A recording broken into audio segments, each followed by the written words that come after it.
as Carrie Lake gets situated. Steve, I want to go to this, and if Denver could put it up, the article in the Financial Times about the dollar as the prime reserve currency. You and I talk about it a lot. The timing is great because today we're launching with Birch Gold. This is totally free. My End of the Dollar Empire. The first part was kind of the politics of money. The second part is going to be the United States as the falling reserve currency. And hey, it's just not the war room that thinks this. The Financial Times of London has an amazing column out that essentially supports.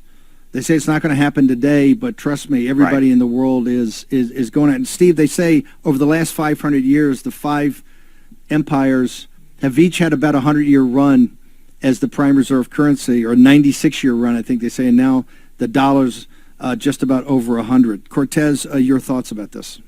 Yeah, so listen, the Financial Times, to your point, it is really the morning paper for the World Economic Forum, for the Davos set globally. So this is a big deal that they're coming to a place, and this, of course, often happens. We see legacy platforms get to places where we already were, meaning the patriotic populist movement and your show of War Room, but they're starting to agree that the dollar is in tremendous danger right now of losing its reserve status. Joe Biden, unfortunately, took an historic gamble with the dollar. He really rolled the dice because of the regional, what should be a regional standoff in the eastern portion of Ukraine between that country and Russia.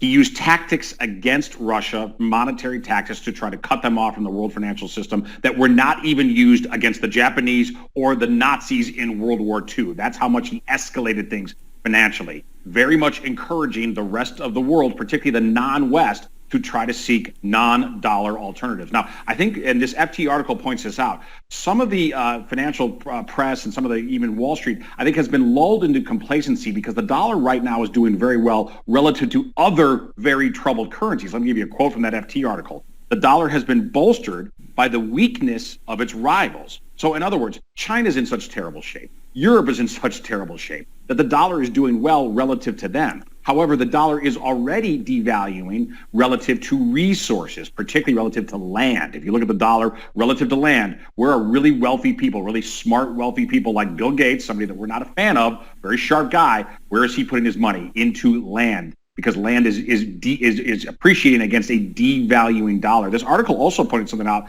that I frankly didn't know, and I know quite a lot about currencies, and I didn't know this.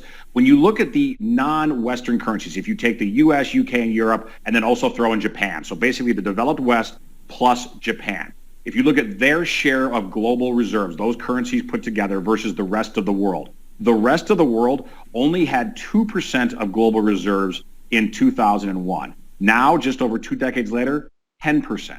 So the rest of the world, non-Europe, non-Japan, only had 2%. It now has 5 times that many in terms of the percentage, the share of global reserves. That tells us that the world is moving decidedly away from the U.S. dollar. Now, a lot of folks out there might say, wait a second, I don't travel internationally. I don't trade foreign currencies. Does this matter to me? It matters massively, Steve, for 2 reasons. Number one, the American consumer, until Joe Biden, had enormous buying power because of the strength of the U.S. dollar. Because when we imported things from overseas, they were very affordable to Americans. So a strong dollar, reserve currency U.S. dollar, gave great buying power to American consumers, at least before Joe Biden. But secondly, and this might be even more important going forward, the reserve status of the United States dollar is what allowed the United States to engage in such exorbitant borrowing and spending. Because of the thirst for dollars, and because we issued our debt in dollars, of course, the rest of the world was willing to lend us far more money than they would have otherwise, at terms that were extremely generous to the United States.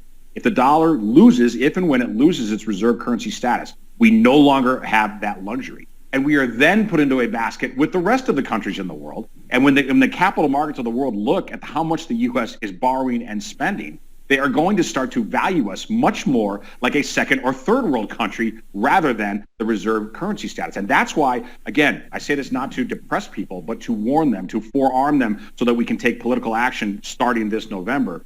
It is not impossible for the United States to go down the path of an Argentina or a Venezuela in terms of massive inflation, stoking a sustained rise in borrowing costs and interest rates once we are no longer the reserve currency status. I want to warn the American people, do not assume that that is an impossibility. It is absolutely possible, and even the FT, I think, is coming to this realization that there may soon be a post-dollar world. That's a really dangerous world for the United States. No, Steve Roach at Morgan Stanley Asia, who's their top economist, said, "Hey, this thing's being driven because of the and the guy at the at Johns Hopkins because of the printing of money. This is why the inflation's there." And they were criticizing the Fed. They don't even understand. They're talking about supply chain, which is part of it, but the overwhelming part is the printing of money. You can print the money because you are the prime reserve currency. Go to birchgold.com. It's totally free. /Bannon. It's going to be out today, I think, at 5 o'clock. Everybody can get it. It's the second part. The first one I had was the politics of money. And that's what we're going to go back to. This is, Steve, your analysis, when they say, well, the dollar's so strong against other currencies, that's because the other fiat currencies are doing so poorly themselves. Right. Not when you compare it to other alternatives, right? Particularly assets like land. Steve Cortez, how do people get all your great live things you do on Getter, and how do they get to your social media? And speaking of that, Steve, I am doing a Getter Live this afternoon, very much related to my article. The title of it is Make Red States Redder. So there's this great sorting going on in the United States, this exodus to red states. I'm going to talk about the strategies to make the red states even redder to save this country. I'm doing that at 4 p.m. Eastern time tonight, so it's going to be a bit of a warm-up act to the 5 o'clock War Room. So folks, please come and watch me. We're the cocktail hour, okay? And then you go into War Room for the main event at 5 p.m. You can find that on Getter. Getter, I'm at Steve.